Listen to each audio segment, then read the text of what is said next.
How can I lose weight fast in 4 months? To lose weight fast in 4 months, here are some steps you can take.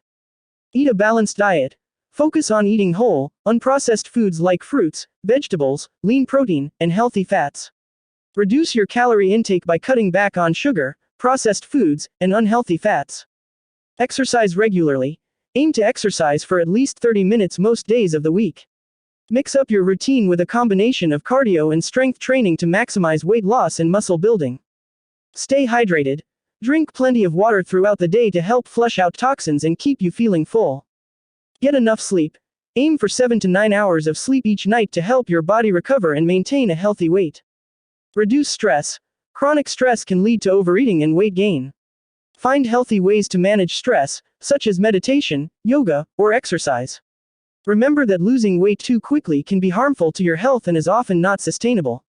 It's best to aim for a slow and steady weight loss of 1 to 2 pounds per week. Consult a healthcare professional before starting any weight loss program. Subscribe to watch more interesting and informative video.